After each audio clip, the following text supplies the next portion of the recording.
तो previously in kinetic theory of gases we have done these formulas. Pressure का है ये फॉर्मूला, दिस इज BRMS, ठीक है। Then this kinetic interpretation of temperature, जहां पर हमने देखा था कि काइनेटिक एनर्जी होगा हाफ ऑफ ये m is what here, m is mass of one molecule. तो ये एक मॉलिक्यूल का काइनेटिक एनर्जी है। इसी तरह अगर मेरे पास n नंबर ऑफ मॉलिक्यूल्स हैं तो total kinetic energy will be m into n VRMS whole square, ठीक है। सो यहाँ पर काइनेटिक एनर्जी कितना आ जाएगा, half of total m into n will give total mass m VRMS, and finally you can just do some algebra over here। VRMS का value ऊपर से हम पुट कर सकते हैं ऑल दैट, तो हमें यहाँ पे kinetic energy 3/2 P into D मिल जाएगी, जिसको आप 3/2 nRT भी लिख सकते हैं। This will be seen shortly today. फिर हमने मीन फ्री पाथ का फॉर्मूला देखा था, ठीक है। It was this. Mean free path क्या होता है वैसे बच्चों, what was mean free path, क्या बताया था मैंने मीन फ्री पाथ? बेसिकली जब भी कोई कोलिजन होने वाला होता है, करेक्ट, तो ये मान लो ऐसे ऐसे यहाँ पैसे आ गए, यहाँ पैसे आ गए, पैसे आ गए यहाँ पर, तो ये मतलब ये जो पाथ होता है इसको बोलते हैं मीन फ्री पाथ, ठीक है। So this is mean of all the paths it moves. So on an average, it might be moving this path. ये wavelength नहीं, don't confuse it with wavelength. फिर हमने मोस्ट प्रोबेबल स्पीड ये देखा था, root mean square speed ये देखा था, एवरेज स्पीड ये देखा था, which was from probability function, ठीक है। अभी जल्दी से वाला फॉर्मूला ये क्वेश्चन सॉल्व करोगे।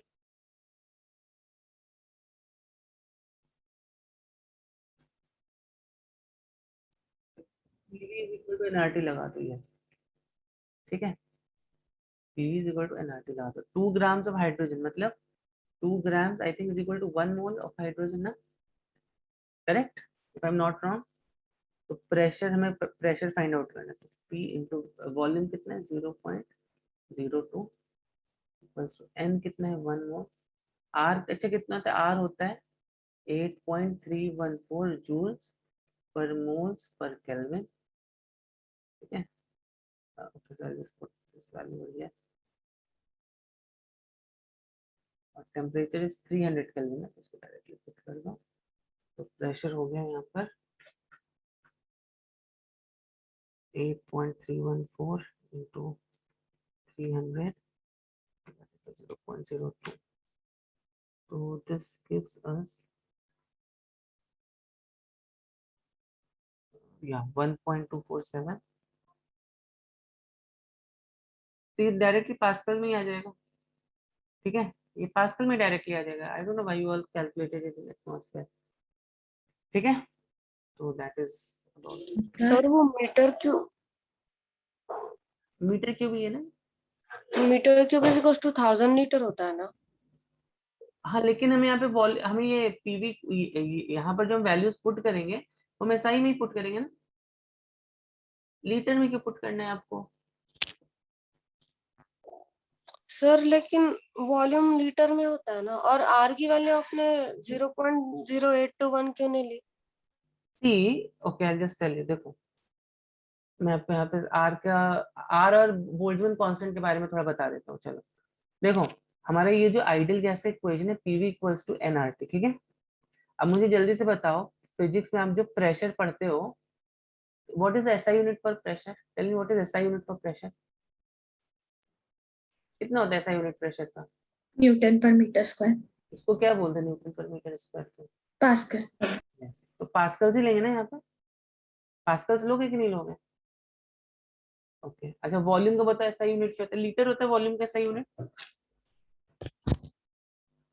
हाँ लीटर होता है SI यूनिट कि मीटर क्यूब होगा? वॉल्यूम का जो SI यूनिट होता है बच्चों, दैट इज मीटर क्यूब, यही तो होता है ना, यही होता है ना मीटर क्यूब। देखो ध्यान रखो हमेशा, 1 मीटर क्यूब, इसमें कितने लीटर होते हैं मालूम है आपको? 1 metre cube is how many litres? 1000। 1000 litre, ठीक है। तो यहाँ पर हमने इसको मीटर क्यूब में लिया है, अब आर की आप I don't know you may be are saying it from chemistry point of view, but R की अलग अलग वैल्यूज होती हैं, ठीक है। N is what, n is number of moles, इसका यूनिट क्या होगा, मोल्स होगा अपना, और इस टेम्परेचर हम केल्विन में लेते हैं। अब प्रेशर इनटू वॉल्यूम जो होता है, अगर आप यहाँ पे एसआई यूनिट लोगे तो ये जो दे ये आपको हमेशा जूल्स मिलेगा, ये this will be actually joules. हम अभी इसको भी डिराइव करेंगे आगे। प्रेशर इनटू वॉल्यूम जो होता है वो हमेशा it's actually energy. Pressure into volume again I repeat is energy. Energy का यूनिट क्या होगा, जूल्स होगा, ठीक है। ये मैं डिराइव करूंगा अभी, डोंट वरी। आज हम लोग फर्स्ट ऑफ थर्मोडायनेमिक्स देखेंगे तो उसमें हम इसको डिराइव करेंगे। तो ये जूल्स हो गया, ये हो गया मोल्स, ये आर और ये केल्विन। तो बताओ आर का यूनिट क्या होगा, what is the unit of R, joules per moles per kelvin, ठीक है। और इस एसआई यूनिट में, इस यूनिट में आर की जो वैल्यू होती है, आर की वैल्यू होती है 8.314 joules per moles per kelvin, ठीक है। समझ में आई बात, ओके सर, समझा। अभी समझा। और अब देखो बोल्ट्जमैन कांस्टेंट जो हम बोल रहे थे ना, बोल्ट्जमैन कांस्टेंट, तो बेसिकली क्या होता है, अभी देखो ये जो है, ये एनर्जी किसकी है, ये एनर्जी एक मोल गैस की है। एक मोल में कितने कितने पार्टिकल्स होते हैं, अगर आप मान लो for water per kelvin and all that, तो ये जो बेसिकली एनर्जी है, ये एक मोल गैस, एक मोल पार्टिकल्स की है, ठीक है। तो अब अगर आपको फाइंड आउट करना है एक पार्टिकल की एनर्जी कितनी है, आपको फाइंड करना है एक पार्टिकल की एनर्जी कितनी है, तो आपको क्या करना पड़ेगा, इस पूरे एक्सप्रेशन को आई थिंक आप एवोगेड्रोस कांस्टेंट नंबर जो कि 6.023 इंटू 10⁻23 इससे डिवाइड कर देते हैं, ठीक है। आर बाई एन, ये तो होता है ना बोल्ट्जमैन कांस्टेंट। तो इसका मतलब अभी आपको समझ में आया बोल्ट्जमैन कांस्टेंट का मतलब क्या होता है। Boltzmann constant means, see this is kB which is Boltzmann constant. तो बोल्ट्जमैन कांस्टेंट मींस ये जो मेरा आर है यहाँ पर, R is for 1 mole of gas. अगर हमें फाइंड आउट करना है भाई एक मॉलिक्यूल की average energy, on an average कितनी एनर्जी एक मॉलिक्यूल के पास, तो divide this with one number of molecules, तो आपको यहाँ पे ये मिल जाएगा यहाँ पर, ठीक है। तो देखो कितना हो गया ये, तो ये इसका बोल्ट्जमैन कांस्टेंट का यूनिट क्या होगा, जूल्स पर केल्विन होगा इसीलिए, ठीक है।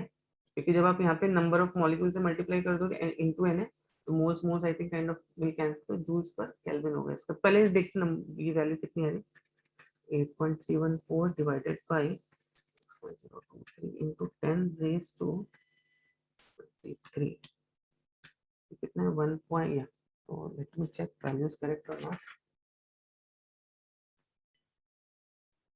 इसका यूनिट क्या होगा बच्चों बोल्ट्जमैन कांस्टेंट का, joules per kelvin, this is the unit for Boltzmann constant, ठीक है।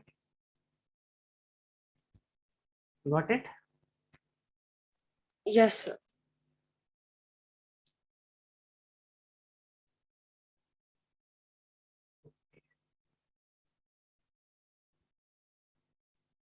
चलो तो नेक्स्ट क्वेश्चन करें फिर,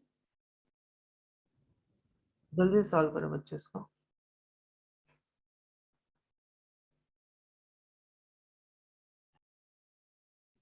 देखो बच्चों आपको हर फॉर्मूला रटने की भी जरूरत नहीं है, थोड़ा बहुत आपको लॉजिक से भी कुछ कुछ चीजें you know you have to remember. जैसे बीआरएमएस का क्या फॉर्मूला मालूम है तुम्हें, बीआरएमएस का फॉर्मूला में मालूम है कितना था, कितना था 3 PV/N, तो 3 PV/N, ठीक है। अब देखो अभी हमें क्या दिया हुआ है यहाँ पे, हमें, अच्छा हमें मास दिया हुआ है, ठीक है।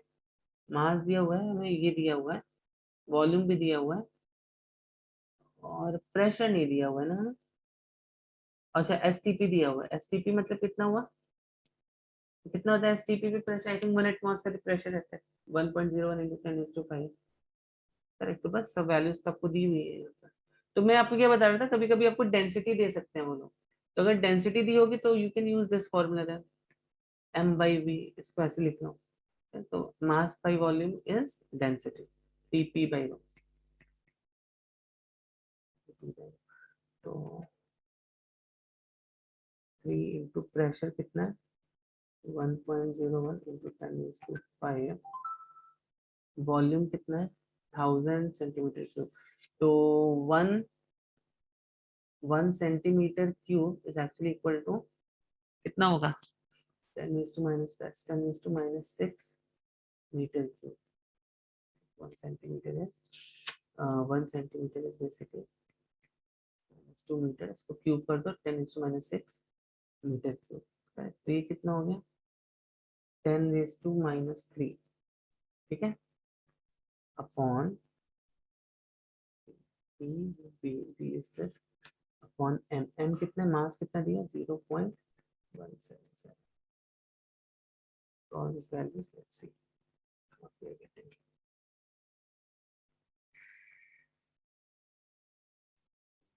यहाँ पे बस ये ध्यान रखना यहाँ पे ग्राम्स में इसको केजी में कन्वर्ट कर लो, ठीक है। केजी में कन्वर्ट करने के लिए इसको इंटू 10⁻³ से ये मल्टीप्लाई करना पड़ेगा आपको। तो फाइनली जो आप देखोगे यहाँ पे कितना आ जाएगा, it will be final answer 1301, मतलब 1300 मीटर पर सेकंड क्या बता देगा आपको भी यार। ठीक है ना बच्चों, देखो इसके क्वेश्चन बहुत ही सिंपल है आपको, I mean you might be feeling इसके क्वेश्चन बहुत सिंपल है, लेकिन आपको फॉर्मूला प्रॉपर फॉर्मूला पता रहना चाहिए, ठीक है। एक और मैं देता हूँ, just try solving that.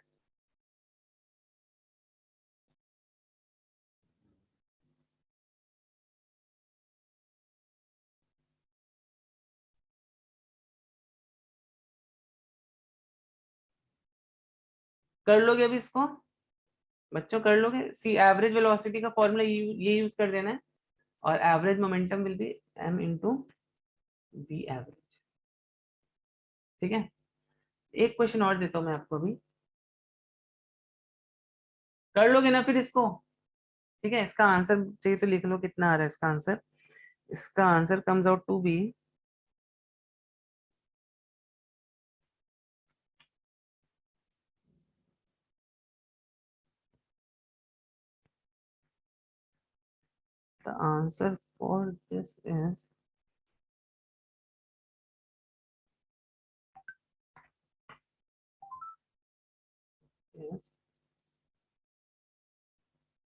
8.0 into 24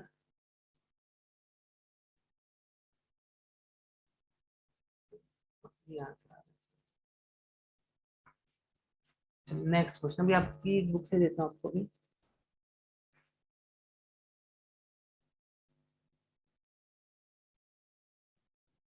जल्दी से करो इस क्वेश्चन को, बताओ क्या आंसर आ रहा है।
वी आर एम एस जो होता है ना मेरा, ठीक है, वी आर एम एस जो होता है v r m s is actually equal to कितना हो जाएगा वी आर एम एस, ऊपर क्या फॉर्मूला लिखा था मैंने, v r m s was v r m s 3RT/m। m यहाँ पे ध्यान रखो बच्चों, आपका इसको आपको किलोग्राम पर मोल में लेना है। जैसे फॉर एग्जांपल अभी समझो आपका ऑक्सीजन है, ऑक्सीजन का मॉलिक्यूल ये मतलब what is the molecular weight of the oxygen पर मोल 32 ग्राम पर मोल लिखते हो ना इसको, you should write it 3.032 kilogram पर मोल, ठीक है। समझ में आ रही बात की नहीं आ रही है? तो ये this is how you are suppose to write down this, ये फॉर्मूला याद रखना, किलोग्राम पर मोल, m इज इन इसका मॉलिक्यूलर वेट भी बोलते हैं, दैट सेम एज दैट। इसीलिए देखो यहाँ पर ना बच्चों, ये जो टर्म है तुम्हारा, ये टर्म केबी हो जाता है। क्यों हो जाता है? आर बाई एम जो है ना तुम्हारा, आर में मॉलिक्यूलर वेट, जैसे फॉर एग्जाम्पल अभी ये क्या हुआ तुम्हारा, दिस इज, मान लो यहाँ पे मॉलिक्यूलर, दिस इज पर मोल है ना, दिस केजी पर मोल। तो मोल देखो, ये m is basically Avogadro's number, तो ऊपर चला गया और यहाँ पर आपका दिस ये आ जाएगा m, m is mass of one molecule, ठीक है। so this is how this is converted to kb, this is your Boltzmann constant. Anyways, ये आप सोचना फिर भी कैसे आ रहा है, इसको एक बार डिराइव करके देखना, नहीं आएगा तो आई जस्ट टेल यू कैसे इसका ये आएगा। तो हाँ, तो हम, यस, तो नीचे का क्वेश्चन किया नहीं है ना? हाँ नहीं अभी नहीं किया। तो 3RT/m है, ठीक है, 3RT/m। तो अभी देखो यहाँ पर इसको, एक्चुअली यहाँ पे m की भी जरूरत नहीं पड़ेगी, पड़ेगी क्या, पड़ेगी शायद, ठीक है, करेक्ट। तो यहाँ पे हम क्या बोल सकते हैं, VRMS जो है is directly proportional to T/m, बोल सकते हैं। अब m यहाँ पर आप चाहो तो 2 और 32 भी लिख दो, कुछ फर्क नहीं पड़ता, क्योंकि अल्टीमेटली में रेशियो निकालना है, करेक्ट। तो जो कॉमन फैक्टर है वो तो कट जाने वाला है, ठीक है।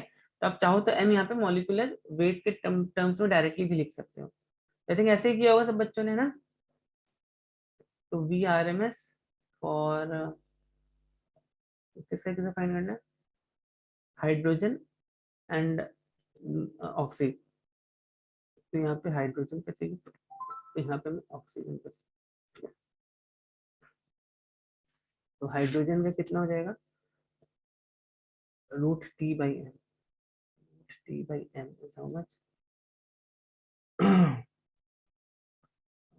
273 plus 127, 10, 400 ना, 400, yes। so 400 divided by hydrogen का तो 2 हो जाएगा, डिवाइडेड बाय ऑक्सीजन में कितना है, ऑक्सीजन का 273 plus 27, दैट मेक्स इट 300/50। इसको सॉल्व करके देखो कितना आता है, 400/2 into 52/300, 64 ना, that is 8/8:2। सॉल्व कर लोगे, समझ में आया कैसे सॉल्व करना है। एक चलो लास्ट क्वेश्चन करते हैं, देन विल, फिर हम आज विल स्टार्ट टुडे, ठीक है ना, समझा ना कैसे करना है इसके क्वेश्चंस। एक लास्ट क्वेश्चन करते हैं, ठीक है, चलो।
अभी क्या पता है, काइनेटिक एनर्जी जो होता है दैट इज 3/2 PV। इसको आपके लिख सकते हो 3/2 NRT लिख सकते हो। ठीक है, लेकिन हमें यहाँ पे क्या फाइंड करना है, पर किलो मोल फाइंड करना, पर किलो मोल ये हमें फाइंड करना। तो बेसिकली यहाँ पर जो भी तुम्हारा आंसर आएगा, ठीक है, या तो तुम इसको ऐसे ले सकते हो, देखो आर को तुम यहाँ पे ले लो, पर आर को हम एक्चुअली यहाँ पे will kind of change this, correct, क्योंकि ऑक्सीजन का तो मॉलिक्यूलर वेट कितना है, 32 है, यहाँ पे एन की वैल्यू 1 पुट कर दो, ठीक है, और आर को क्या ले लो आप, 8.314 है, इसका देखो यूनिट है जूल्स पर मोल पर केल्विन, ठीक है। हमें क्या फाइंड करना है, हमें फाइंड करना है काइनेटिक एनर्जी पर किलो मोल ना। तो पर किलो मोल के लिए तुम क्या करो, ये जो मोल है ना तुम्हारा, मोल को तुम किलो मोल में कन्वर्ट कर लो, मोल किलो मोल में कन्वर्ट होगा तो कितना होगा, 1 mole is actually equal to 10⁻³ kilo mole. हो जाएगा कि नहीं हो जाएगा, हो जाएगा, हो जाएगा ना। तो यहाँ पे जब तुम वैल्यूज पुट करोगे, यहाँ पे आर की जो वैल्यू हो जाएगी कितनी हो जाएगी, 8314, आर की वैल्यू हो जाएगी जूल्स पर किलो मोल पर केल्विन। आर की बस वैल्यू पुट कर दो, एन को 1 पुट करो, 1 किलो मोल के लिए चाहिए ना हमें, तो एन यहाँ पर क्या होगा, n is 1 kilo mole over here, ठीक है। समझ में आ रही है बात कि नहीं आ रही है, यस मैम। एन की वैल्यू 1 किलो मोल हो गई, और यहाँ पे काइनेटिक एनर्जी की वैल्यू वैल्यू कितनी हो जाएगी, मतलब आई मीन जस्ट एक n as 1 kilo mole, R की वैल्यू हमने यहाँ पे ट्रांसफॉर्म कर दी joules per kilo moles per kelvin like this, correct, और टी आपको मालूम है कितने, 127 पर, तो फर्स्ट पार्ट का आपका आ जाएगा, ठीक है। तो when you solve this I think you get answer as, तो फर्स्ट पार्ट सर का आंसर आप, सेल्सियस केल्विन में लेना पड़ेगा ना टेम्परेचर? हाँ टेम्परेचर तो केल्विन में ही लोगे ना, हाँ ओके सर। 4.986 into 10⁻6 joules, ठीक है। चलो अब सेकेंड और थर्ड पार्ट आप करो जल्दी से सिमिलर लाइन। तो मैं एक काम करता हूँ, I can give you break of 10 minutes, उसके बाद हम लोग मिलते हैं, तब तक you can just write out. Now what we are going to do is, per kg में अगर हमें कैलकुलेट करना है तो आप पहले के निकाल लो, के किसमें निकालोगे, T/2 PV, ठीक है, ठीक। और अभी हमें this is total kinetic this, ये आप चाहो तो NRT से लिख दो, ठीक है। तो यहाँ पे n को 1 पुट कर देना, तो जब आप n को 1 पुट करोगे, ठीक है, तो यहाँ पर जब आप n को 1 पुट करोगे 1 मोल, तो 1 मोल के लिए बच्चों मुझे जरा बताओ, ऑक्सीजन, ऑक्सीजन कितना कितना किलोग्राम होता है 1 मोल में, 1 मोल में ऑक्सीजन कितने किलोग्राम होता है, कितने किलोग्राम होता है, 0.032 kg होता है कि नहीं होता है, होता है ना। तो आप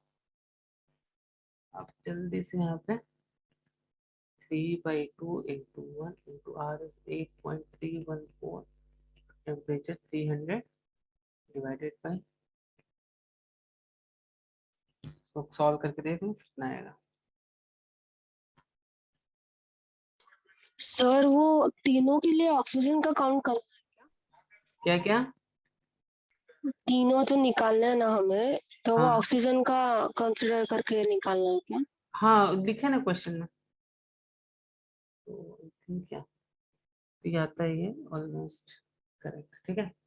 समझ में आ रही बात, ये नहीं आ रही है, ऑक्सीजन दिया है ना इसने यहाँ पे, given that molecular weight of oxygen is 32, तो ये सर वो ऑक्सीजन थर्ड के लिए है ना सर, पर मॉलिक्यूल ऑफ नहीं, ऑक्सीजन। पर मॉलिक्यूल ऑफ ऑक्सीजन तीनों के लिए, एक्चुअली आपको ऑक्सीजन के लिए निकालना है यहाँ पर, ठीक है। तो यहाँ पे किलोग्राम किसका मॉलिक्यूलर वेट आप यहाँ पे पुट करोगे ना, पॉइंट ये है, किसका मॉलिक्यूलर वेट आप यहाँ पे पुट करोगे,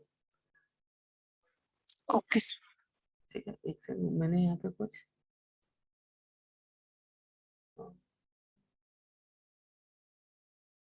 ठीक है, तो फर्स्ट पार्ट इतना आ रहा था, तो चाहो तो डायरेक्टली इसको भी पुट कर सकते हो, 4.986, इसको यहाँ पे डायरेक्टली यहाँ पे पुट कर दो, 986 अपॉन 0.03, यहाँ पे 32 पुट करना पड़ेगा आपको, because already this is in kilo moles पर किलो मोल है ना, तो आप डायरेक्टली यहाँ पे 32 कर दो, ठीक है। तो देख लो कितना है, ठीक है, समझी बात।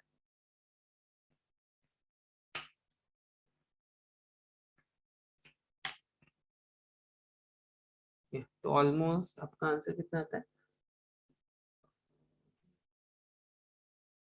एक सेकेंड, इसमें जस्ट चेक करो इसका आ रहा है कि नहीं आ रहा है, just solve it like this and see what answer you all are getting.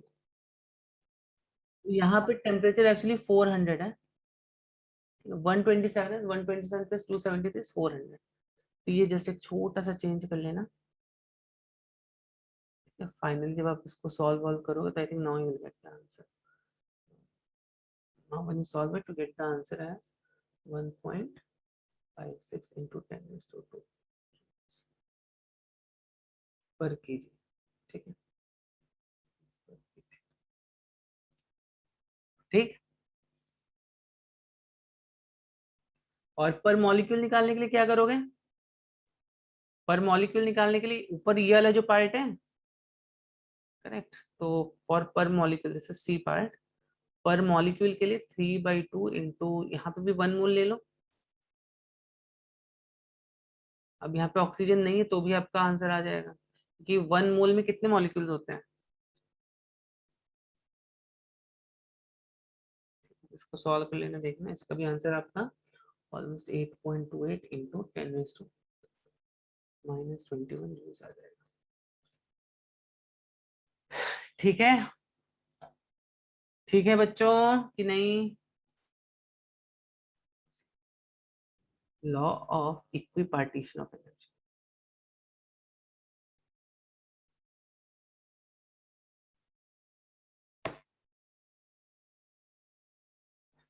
ठीक है, law of equipartition of energy. तो देखो बच्चों यहाँ पर जो अभी हमने क्या देखा था, एक रिलेशन देखा था, काइनेटिक एनर्जी वाज 3/2 पीवी, ठीक है, ये रिलेशन हमने देखा था। पीवी को हम क्या लिख सकते हैं, 3/2 एन आर टी, ठीक है। और यहाँ पर देखो, अगर आप देखोगे यहाँ पे आर को आप क्या लिख सकते हो, अभी मैंने आपको बताया था बोल्ट्जमैन कांस्टेंट क्या होता है। बोल्ट्जमैन कांस्टेंट क्या होता है basically, R is equal to, correct, k B is equal to R by N, N Avogadro's number. ये होता है कि नहीं होता है, होता है कि नहीं होता है बोल्ट्जमैन कांस्टेंट। तो आर को आप यहाँ पे क्या लिख सकते हो, 3/2 एन, आर को आप लिख सकते हो एन ए इंटू या N A into k B which is my Boltzmann constant times T. अच्छा एन इंटू एन ए देखो क्या हो जाएगा, आपको मालूम है नंबर ऑफ मोल्स क्या होता है, number of particles present divided by Avogadro's number, ठीक है। तो एन देखो क्या हुआ, एन हो गया, एन इंटू एन हो गया कि नहीं हो गया, हो गया ना। तो इसको आप लिख सकते हो 3/2 n k B T, this is my kinetic energy, ठीक है, फॉर एन मॉलिक्यूल्स। तो अब देखो एक मॉलिक्यूल के लिए काइनेटिक एनर्जी कितनी आ जाएगी, एक मॉलिक्यूल, ये एन मॉलिक्यूल्स के लिए है ना, तो एक मॉलिक्यूल के लिए काइनेटिक एनर्जी कितनी आएगी,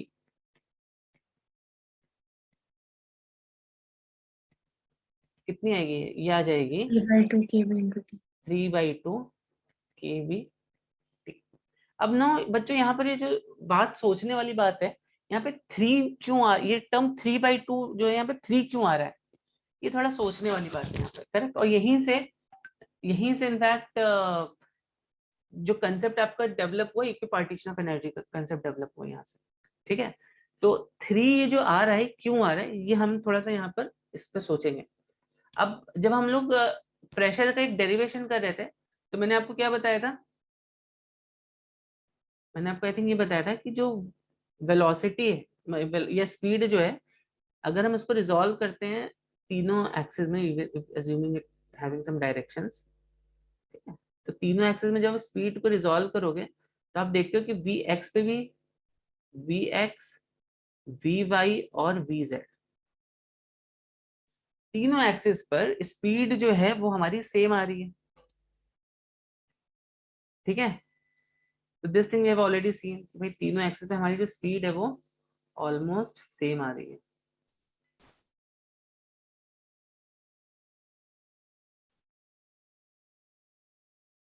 ठीक है, तीनों एक्सिस पर स्पीड जो हमारी है वो सेम आ रही है। तो अब देखो, अब हो सकता है एक्स एक्सिस की वजह से काइनेटिक एनर्जी कितनी थी, half m v square b x square. Y axis की वजह से कितनी थी, half m v y square. Z axis की वजह से कितनी थी, ठीक है। तो हम इसको तीन कंपोनेंट्स में स्प्लिट कर सकते हैं, और इसीलिए मेरी यहाँ पर जो काइनेटिक एनर्जी है, हमने बोला यहाँ पर ये जो टर्म है ना यहाँ पे, इसीलिए यहाँ पे 3 आ रहे हैं। इनफैक्ट काइनेटिक एनर्जी को आप ऐसे भी लिख सकते हो, 3/2 एम वी स्क्वायर, ठीक है। Assuming this all things equal to v, समझ में आ रही है बात। तो बच्चों डिग्री ऑफ फ्रीडम का देखो मतलब क्या हुआ, यहाँ से हम थोड़ा सा अगर हम यहाँ से समझें डिग्री ऑफ फ्रीडम का मतलब क्या हुआ, तो यहाँ पर जो हमने मॉलिक्यूल्स देखे थे वो मोस्टली मोनो एटॉमिक मॉलिक्यूल्स थे। This is for a mono atomic gas, 3/2 and ये जो है ना ये एक मोनो एटॉमिक गैस के लिए, ठीक है। अब आप देखो मोनोएटॉमिक गैस जो है वो किन किन डायरेक्शन में चल सकती है। मोनोएटॉमिक गैस, मोनोएटॉमिक गैस मतलब एक ऐसे पार्टिकल होगा, करेक्ट, जैसे हीलियम हो गया, helium is a mono, oxygen is a diatomic, hydrogen is also diatomic gas. But अगर आप हीलियम को लेते हो तो हीलियम या तो एक्स एक्सिस में चल सकता है, या वाई एक्सिस में चल सकता है, या जेड एक्सिस में चल सकता है। तो इसके डिग्रीज ऑफ फ्रीडम कितने हो गए, मतलब कितने डिग्री, कितने अ, ये कितने तरीके से फ्रीली मूव कर सकता है। 3 ही तरीके से तो मूव कर सकता है, तो एक्स एक्सिस में मूव करेगा, या वाई एक्सिस में, या जेड एक्सिस में। समझ रहे हो कि नहीं समझ रहे हो, यस सर। करेक्ट। तो फॉर अ मोनोएटॉमिक गैस हम क्या बोलते हैं, डिग्री ऑफ फ्रीडम जो है इसका, डिग्री ऑफ फ्रीडम इसका हो गया 3 फॉर अ मोनोएटॉमिक गैस। तो डिग्री ऑफ फ्रीडम को हम 3 एफ से रिप्रेजेंट करते हैं। अच्छा बताओ diatomic gas, can you give me some examples of diatomic gas. Oxygen is a diatomic gas ना, ओ के 2 मॉलिक्यूल्स रहते हैं ना यहाँ पर, डबल बॉन्ड रहता है ना ऑक्सीजन में। Hydrogen, these are some diatomic gases। तो डायटोमिक गैस में कितने डिग्री ऑफ फ्रीडम होंगे, कैन यू गेस। यस, बताओ जरा डायटोमिक गैस में कितने डिग्रीज ऑफ फ्रीडम होंगे।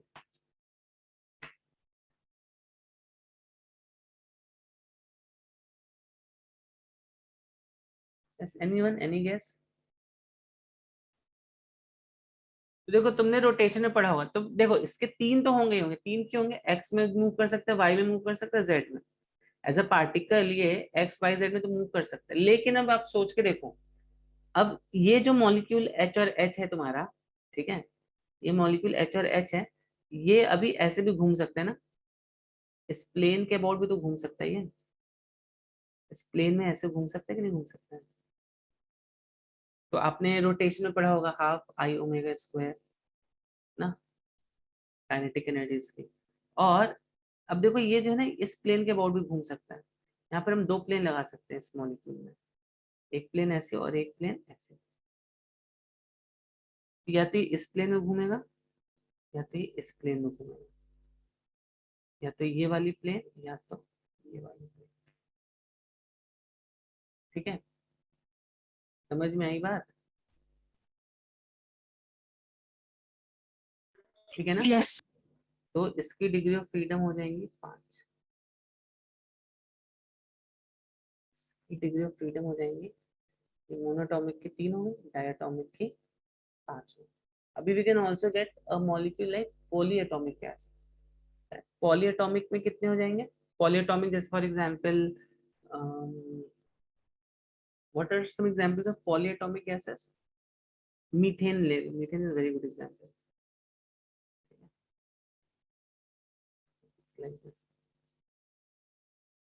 ठीक है। तो यहाँ पर अब एक्स वाई जेड तो होगा ही होगा, ठीक है। और अब देखो यहाँ पर बेसिकली क्या है, यहाँ पे एक मॉलिक्यूल और एडिशनल बढ़ गया, करेक्ट। तो अभी ये जो है ये एक काइंड ऑफ ये प्लेन बना रहा है ना, पॉलीएटॉमिक गैस देखोगे, मतलब तीन ले लिया तो भी पॉलीएटॉमिक हो जाएगा, but it's kind of making a plane, ठीक है। तो यहाँ पर एक कंपोनेंट एनर्जी का और ऐड हो जाता है, ठीक है। तो पॉलीएटॉमिक के लिए कितना हो जाएगा, मोनोटॉमिक के लिए 5 है, सॉरी मोनोटॉमिक के लिए 3, डायटोमिक के लिए 5, पॉलीएटॉमिक के लिए कितना हो जाता है बच्चों, 6। पॉलीएटॉमिक के लिए, एक्चुअली पॉलीएटॉमिक के लिए, यस एनी गेस, 6 हो जाएगा। तो polyatomic you can take degree of freedom as 6, यहाँ पे 6 डिग्रीज ऑफ फ्रीडम होती है, ठीक है। एटलीस्ट डायटोमिक में तो आपको समझ में आ गया, पॉलीएटॉमिक थोड़ा समझना ये है, but degrees of freedom are 6 in this, ठीक है। जैसे ऑर्बिटल्स आपके रहते हैं ना, डी और एफ ऑर्बिटल, डी तो तब भी समझ सकते हैं, एफ ऑर्बिटल जो रहता है it's very complicated to understand, तो यहाँ पे भी थोड़ा सा कॉम्प्लिकेटेड मोशन हो जाता है। चलिए, तो अभी हम देखते हैं बच्चों स्पेसिफिक हीट कैपेसिटीज क्या होते हैं, ठीक है।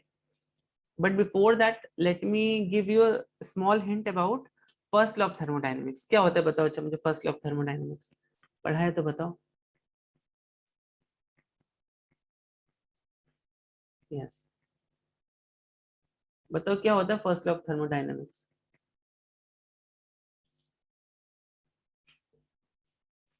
यस बताओ जल्दी से बच्चों, क्या होता है फर्स्ट लॉ ऑफ थर्मोडायनेमिक्स। तो ये मेरा एक गैस है, यहाँ पे this piston is free to move, ठीक है, this piston is free to move. अब इस कंटेनर के अंदर क्या भरी हुई है, gas, some gas is being filled inside this container. अब सपोज मैं इसको हीट करता हूँ, यहाँ पे I just heat this up, ठीक है। तो जब मैं इसको हीट करता हूँ तो व्हाट हैपेंस, ये जो गैस मॉलिक्यूल्स हैं ये क्या करेंगे बच्चों, यहाँ पर ऑब्वियसली इनका, अभी आपको पता है from kinetic theory of gas, इनका वेलोसिटी बढ़ जाएगी, will start hitting it harder, right. उसकी वजह से क्या होगा, ये जो पिस्टन का ये पोजीशन जो था it will slightly change and it will come over here, ठीक है। द सिस्टम जो स्लाइटली है it will come on a position x, मतलब डेल्टा x मान लेते हैं इसको, ठीक है। अब यहाँ पे तो कुछ प्रेशर लग रहा था, करेक्ट।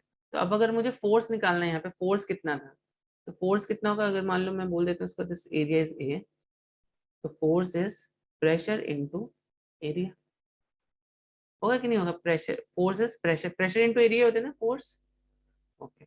और वर्क डन तुम्हारा देखो यहाँ पे कितना हो जाएगा, work done that is done by this gas will be P into A into delta x. In fact आप देखो एरिया, ये एरिया और ये डेल्टा एक्स, ये हमें क्या दे देगा, this will give us delta V, P times delta V दे देगा हमें, ये वर्क करने का, ठीक है। दैट मीन्स व्हाट, जो हीट हमने हीट एनर्जी इस कंटेनर को दी, जो हीट एनर्जी हमने इस कंटेनर को सप्लाई करी, उसी से तो ये वर्क डन हुआ होगा ना, है कि नहीं है। जो हीट एनर्जी हमने इस कंटेनर को दी है उसी से तो ये वर्क डन हुआ होगा, है कि नहीं बच्चों, से something. Yes sir.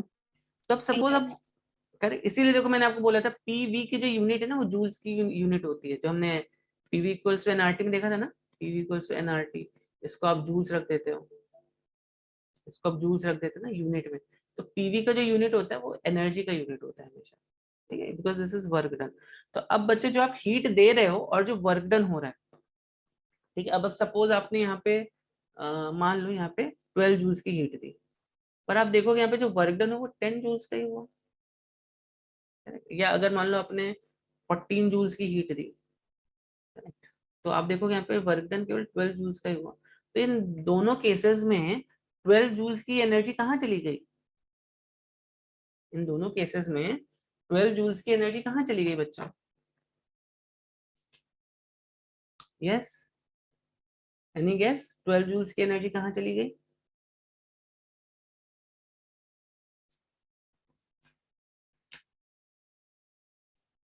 Any guess बच्चों, 12 जूल्स की एनर्जी कहाँ चली गई?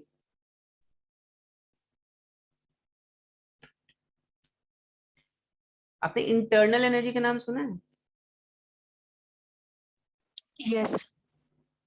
तो इसका कुछ लिंक मिला है? इंटरनल एनर्जी को यू से करते हैं, हीट को क्यू से रिप्रेजेंट करते हैं, और ये चेंज यस।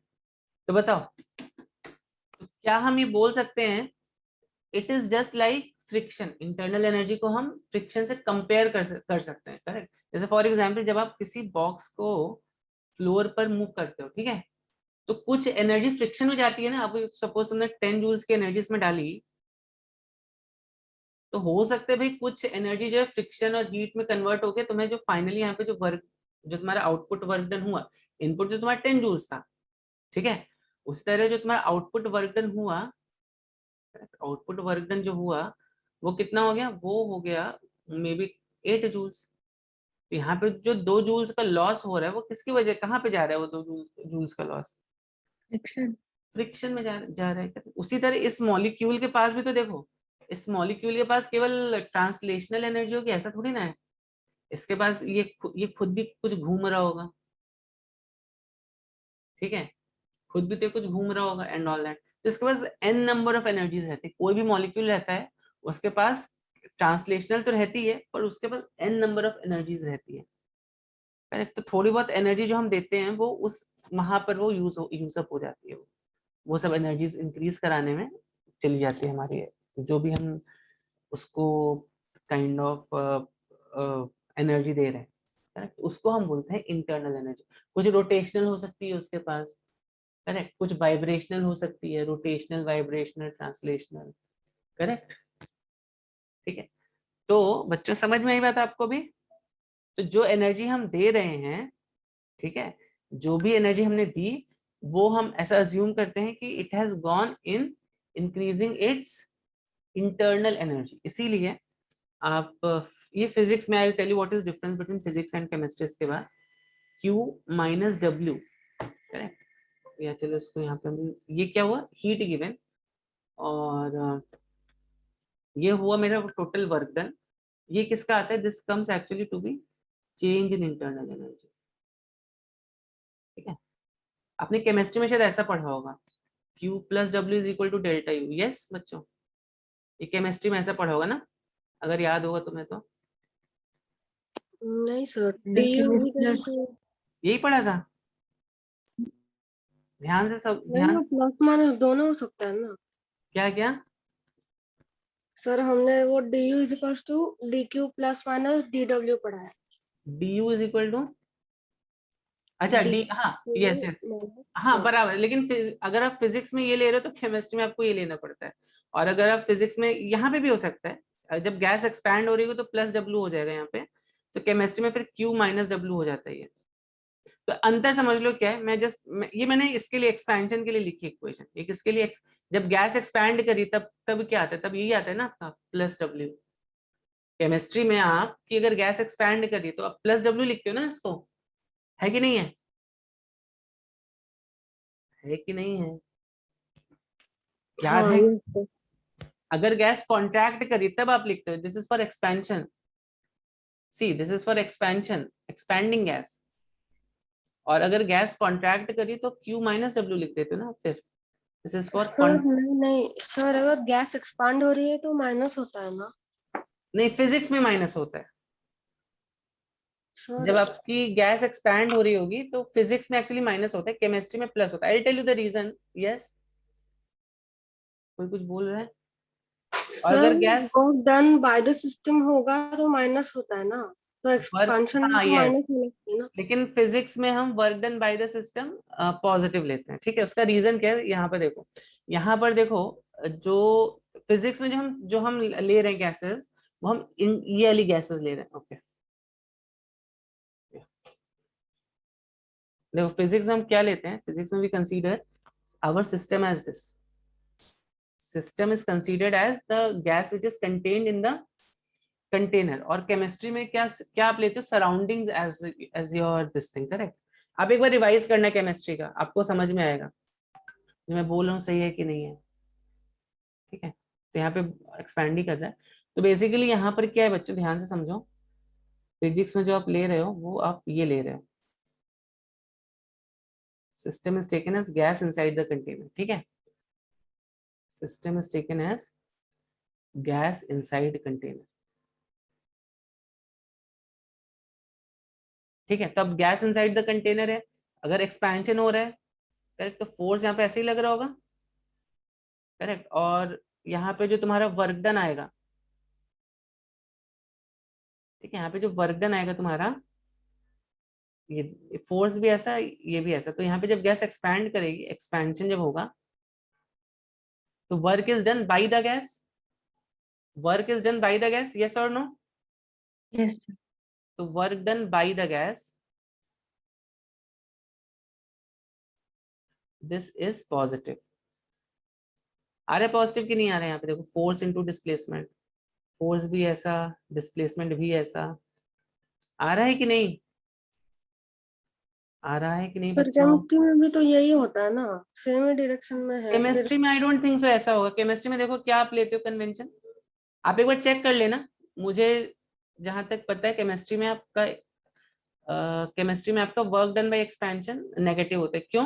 क्योंकि अभी आप ये वाला गैस, ये वाला फोर्स या सिस्टम लेते हो। यहाँ पे आपका यहाँ पर जो सिस्टम है दैट इज सराउंडिंग, आप सराउंडिंग को कंसीडर करके यहाँ पे इक्वेशन बना रहे हो, ठीक है। यहाँ पर हम किसकी वजह से फोर्स ले रहे हैं? अंदर वाली गैस की वजह से फोर्स ले रहे हैं। केमिस्ट्री में क्या करते हो आप? सराउंडिंग की गैस का फोर्स ले रहे हो। केमिस्ट्री में आप क्या कर रहे हो? Force is taken due to surrounding gas. समझ रहे हो कि नहीं समझ रहे हो ये बात को? एक बार चेक कर लो आपकी केमिस्ट्री की बुक में। तो इसलिए फिर साइन चेंज हो रही है फिजिक्स और यस, केमिस्ट्री में। केमिस्ट्री में आप अब क्योंकि आपने कन्वेंशन चेंज कर दिया। कन्वेंशन मतलब जो आप जैसे फिजिक्स में आप क्या ले रहे हो, गैस इनसाइड कंटेनर ले रहे हो, करेक्ट। केमिस्ट्री में आप क्या ले रहे हो? Force exerted by gas outside the system, outside container, ठीक है। तो अब देखो यहाँ पे ऑब्वियस बात है, फोर्स आपका ऐसे लग रहा है और डिस्प्लेसमेंट आपका ऐसा हो रहा है, तो ऑपोजिट हो गया ना दोनों। तो इसलिए यहाँ पे जो वर्क डन होता है ये आपका क्या आ जाता है? ये निगेटिव आ जाता है। इसलिए आप केमिस्ट्री में थर्मोडायनेमिक्स की इक्वेशन बनाओगे जब भी, तो आपका Q plus W equals to delta U लिखा रहेगा।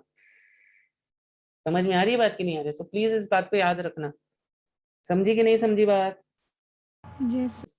अब मैंने यहाँ पे इसको नेगेटिव क्यों लिखा है? देखो, जितनी तुम हीट दे रहे हो उसको ऐसे समझो, तुम फिजिक्स में हम कैसे समझते हैं, we are seeing this system, ठीक है। तो अब जितना भी तुम हीट दे रहे हो, ठीक है, वो किस में गई? उसने वर्क डन किया और उसने इसकी इंटरनल एनर्जी को इंक्रीज कर दिया। यही यही तो हो गया ना। जितनी भी हीट तुमने दी, जितनी भी हीट तुमने प्रोवाइड करी, उसी से तो वर्क डन हुआ और उसी से तो इंटरनल एनर्जी बढ़ा उस गैस का, ठीक है। तो इसी टर्म को आप चाहो तो ऐसे लिख दो, Q minus W equals to delta U, ठीक है। केमिस्ट यहाँ पर जब तुम इक्वेशन बनाओगे तो it would be something like this, delta U minus W, ठीक है। समझ में आई बात? क्योंकि जब तुम क्वेश्चन सॉल्व करोगे ना, दोनों से आपका रिजल्ट सेम आना चाहिए। समझ रहे हो कि नहीं समझ रहे हो? दोनों से रिजल्ट सेम आने चाहिए, इसीलिए हम केमिस्ट्री में इसकी जब इक्वेशन ही लिखते हैं तो यहाँ पे प्लस साइन लगा देते हैं, या आप यहाँ पे चाहिए तो delta U minus W put कर दो यहाँ पर, ठीक है। प्लस माइनस डब्ल्यू, जो जैसा भी whatever form of equation you are taking. अभी समझ में आया? तो बच्चों दिस इज ये आपका थर्मोडायनेमिक्स का फर्स्ट लॉ है, correct. What is that? Q minus W या Q equals to W plus delta U, ठीक है। अब देखो, अब एक इक्वेशन है जिसको हम मेयर इक्वेशंस बोलते हैं।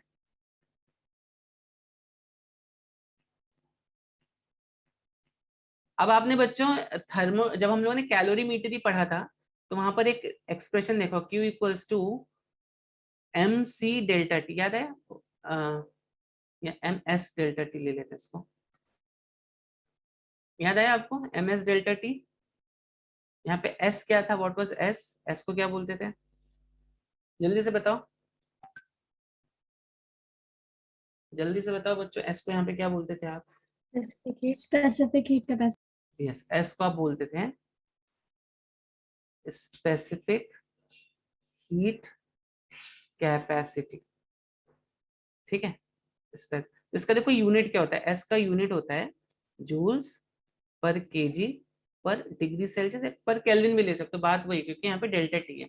तब डिग्री सेल्सियस लो या डिग्री केल्विन लो, तो दोनों से ही आपको सेम रिजल्ट मिलने वाला है। या तो यहाँ पे joules per KG per kelvin लिख दो, बोथ आर इक्विवेलेंट। ठीक है, ओके।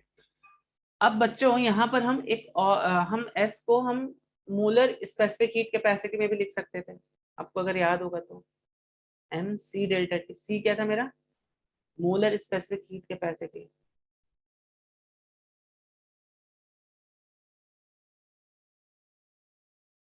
तो मोलर स्पेसिफिक हीट कैपेसिटी में एम की जगह हम क्या लिखते थे, नंबर ऑफ मोल्स लेते थे ना। यहाँ पे क्यू क्या हो जाता है, N C delta T, N is your number of moles. ठीक है, तो अभी देखो यहाँ पर, यहाँ पे सी की जो वैल्यू है वो कितनी रहेगी, joules per moles per kelvin. ठीक है, तो ये यहाँ तक बच्चों बात क्लियर थी कि नहीं क्लियर थी आप सबको? यहाँ तक बात क्लियर थी? Yes.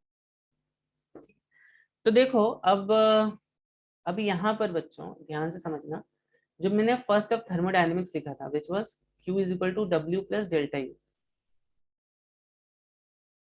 Q is equal to W plus delta U। तब यहाँ पर हम Q को क्या लिख सकते हैं,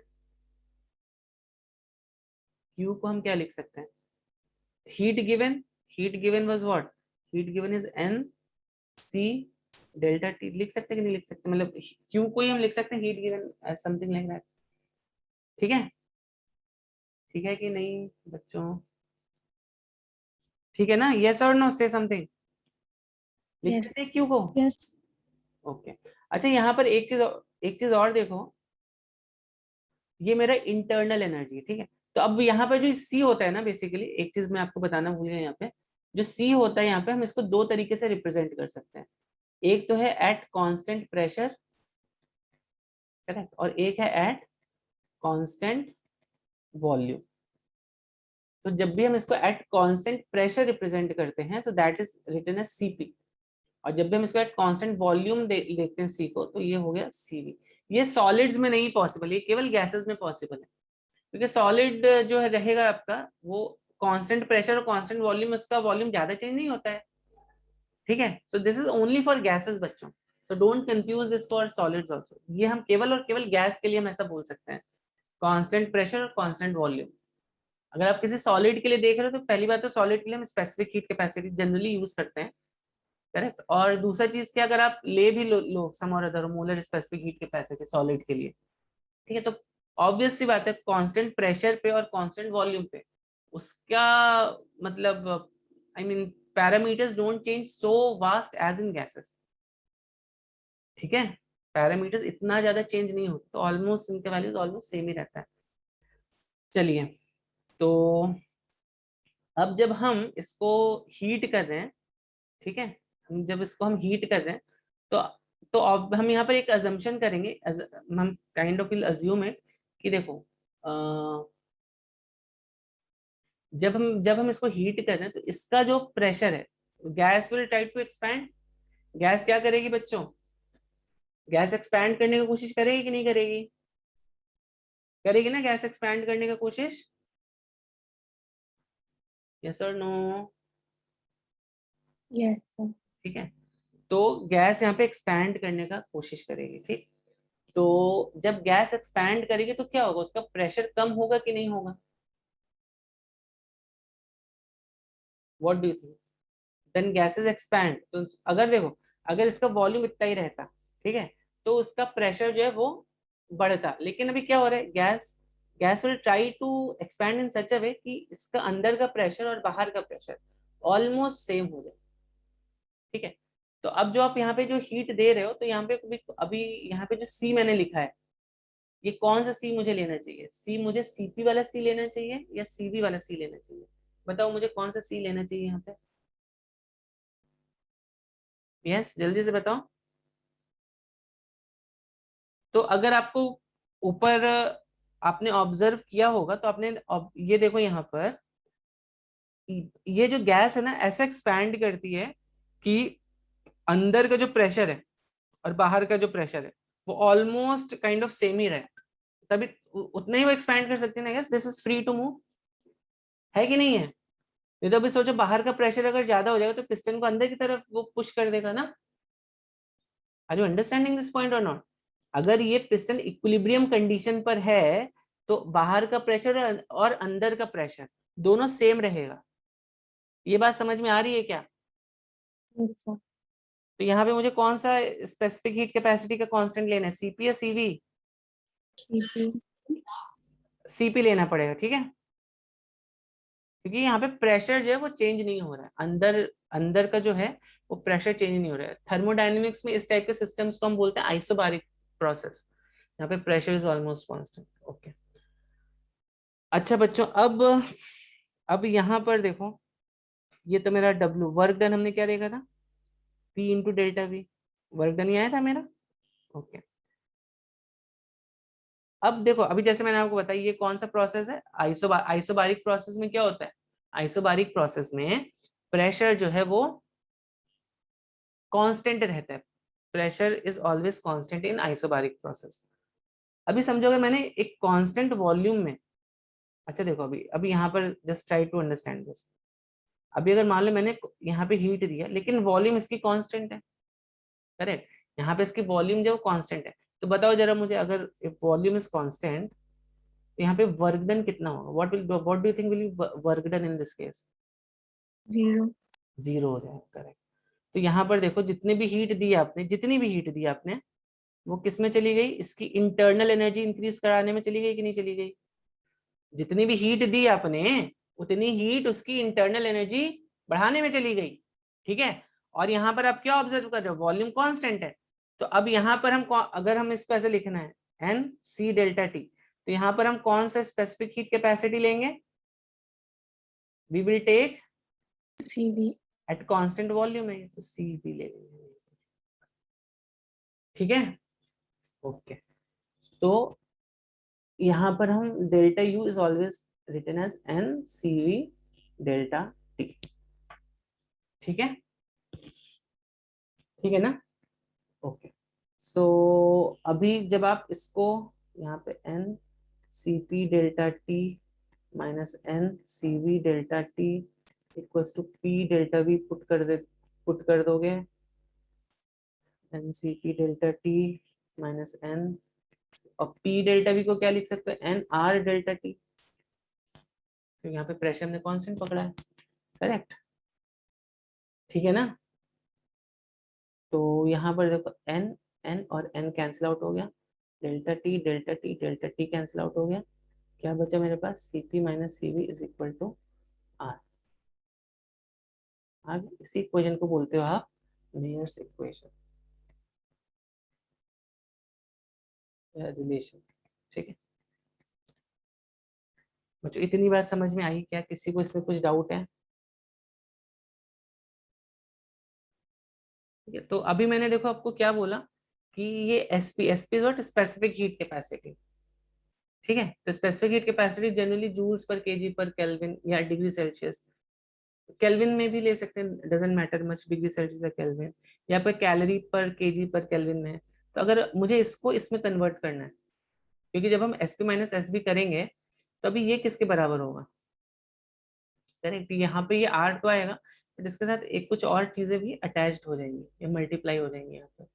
तो वो हमें फाइंड आउट करना है, क्या मल्टीप्लाई कर, कौन से फैक्टर को मल्टीप्लाई करेंगे, so that when I do SP minus SV we kind of get this kind of equation, ठीक है। क्योंकि लेबोरेटरी में to measure mole is not so easy, है ना, हम मास पास इजिली मेजर कर सकते हैं। चलो देखते हैं इसको। तो अभी मुझे देखो क्या करना है, मुझे करना है कैलोरी पर केजी पर केल्विन, इसमें है ये तो, ठीक है। तो अभी मुझे अभी आर की वैल्यू कितनी होती है, 8.314 joules per moles per kelvin. तो पहले तो मैं इस जूल्स को कैलोरी में कन्वर्ट कर लूंगा, करेक्ट। तो जूल्स को कैलोरी में कन्वर्ट करने के लिए मुझे जो कैलोरी और जूल्स का जो फैक्टर है, मान लो 1 calorie equals to J joules मान लेते हैं हम लोग, तो इसको बोलते हैं ये फैक्टर है मेरा, जो कैलोरी को जूल्स में कन्वर्ट करने वाला फैक्टर है, करेक्ट। तो यहाँ पर देखो क्या हो जाएगा ये, ठीक है, डिवाइडेड बाई जे कर दो, तो ये टर्म तो कैलोरी कन्वर्ट हो गया। अब मोल को केजी में कैसे कन्वर्ट करोगे? यस एनीवन, मोल को केजी में कैसे कन्वर्ट करोगे? तो देखो स्पेसिफिक हीट कैपेसिटी जो है मेरा इसमें है ना, इसको चलो हम जूल्स ले लेते फॉर टाइम भी, क्योंकि जूल्स टू कैलोरी करने में यू डोंट, मतलब इतना आपको प्रॉब्लम नहीं आएगा, ठीक है। तो अब देखो, अभी मुझे यहाँ पे इसको, या चलो जूल, यहाँ पे इसको ग्राम ले लो अभी, ठीक है। अभी किलोग्राम में है तो इसको यहाँ पे आपको फिर 10⁻³ फैक्टर से मल्टीप्लाई करना पड़ेगा। ओके, तो अब देखो यहाँ पर हमें क्या मालूम है, ग्राम्स पर मोल्स जो होता है, जूल्स पर ग्राम्स पर केल्विन दिया मैंने यहाँ पर, this is what specific heat capacity, मान लो ऐसा यूनिट है, ठीक है। तो अभी ग्राम को हम क्या लिख सकते हैं, m0 इंटू मोल्स। ग्राम को क्या लिख सकते हो आप, m0 इंटू मोल्स, ठीक है। m0 क्या है पे, मॉलिक्यूलर वेट है, दिस इज sp। और c क्या था, ये मोलर स्पेसिफिक हीट कैपेसिटी क्या था, जूल्स पर मोल पर केल्विन, क्योंकि हमें ग्राम को ही कन्वर्ट करना पड़ेगा ना। और यहाँ से देखो ये बेसिकली जो ये m, ये आप ले रहे हो, ये m, ये यहाँ पे क्या है, ये मोल्स पर, यहाँ पे जो आप ये लेते हो मोल्स पर केजी रहता है ये, ठीक है। तो in that sense unit won't be affected much here. तो यहाँ पर जब आप इस वाले टर्म को c से रिप्लेस कर दोगे तो स्पेसिफिक हीट कैपेसिटी कितनी आ गई, c बाई m0 आ गई, करेक्ट। तो c बेसिकली क्या है, m0 इंटू s, ये ध्यान रखना। तो जब आप cp माइनस cv करते हो या cp माइनस cv करते हो, इक्वल्स टू r होता है, cp को आप क्या लिख सकते हैं, m0 sp minus m0 sv, sp minus sv equals to, ठीक है, ठीक, समझ में आई बात। अच्छा, यहाँ पर एक चीज और ध्यान में रखो, आफ्टर दिस विल एंड, ये जो m0 का जो यूनिट है, करेक्ट, ये किसमें, ग्राम पर मोल, किलोग्राम पर मोल, ऐसा है। तो अभी देखो, अब जब आप m0 को ग्राम पर मोल रख देते हो यहाँ पे, तो आपका कोई भी unit it's dimensionally it's coming correct, correct, because mole जो है वो डायमेंशंस में हम लेते हैं, मोल्स को हम लेते हैं ना यहाँ पे डायमेंशंस में। तो when you put m0 as grams per mole, तो ये डायमेंशनली करेक्ट हो जाएगा, ठीक है ना, देख सकते हो आप यहाँ पे। तो ये बस ध्यान रखना, m0 is taken as ग्राम, जैसे ऑक्सीजन में आप बोलते हैं ना 32 grams, that's what, that's 32 grams per mole, that's the in molecular, जो m0 आप लेते, मॉलिक्यूलर वेट जो लेते हो आप, वो उसमें दैट्स इनबिल्ट थिंग ना, 32 ग्राम्स पर मोल, 2 ग्राम्स पर मोल, ठीक है। तो this is how we should express molecular weight, है ना। अभी देखो, अभी अब इसको जब ग्राम पर मोल पुट करोगे तो आपका स्पेसिफिक हीट कैपेसिटी भी डायमेंशन को कुछ नहीं होगा, ठीक है। और आपका ये जो है दिस वाज, ये हमने this was what, molar specific heat, joules per moles per kelvin was molar specific heat, correct. तो this is how you can see this. और जब भी आपका अभी समझो यहाँ पे कैलोरीज में है, करेक्ट, तो आप क्या करो, इसको चाहिए तो इसको जूल्स में कन्वर्ट कर लो, कैलोरी और जूल्स में तो इतना कुछ वो तो आप कर ही लोगे। 1 calorie is equal to how many joules, कितना होता है, 1 calorie is equal to 4.18 joules, correct. तो अगर आपको यहाँ पे मान लो कैलोरी के टर्म में है तो उसको जूल्स में कन्वर्ट कर लो, तो आपका क्वेश्चन थोड़ा इजी हो जाएगा सॉल्व करना, है ना। तो this is how you can, तो वो LHS RHS में वो आप ये वाला जो कैलोरी और जूल्स का चीज है वो बैलेंस करके देख लेना। I wanted to take one example, but ठीक है, नेक्स्ट क्लास में मैं ले लूंगा, अभी बहुत लेट हो गया है। But you can C example number 3.3 and 3.4 in your books, please go through them, एक बार देखना उनको सॉल्व करके, और आपको देखो समझ में आता है कि नहीं आता है, ठीक है। तो फिर आज का सेशन यहीं पे एंड करते हैं बच्चों, ठीक है। नेक्स्ट क्लास में हम लोग इसके थोड़े एग्जांपल्स देख लेंगे एक बार, और we will start with radiation. चलिए, थैंक यू सर।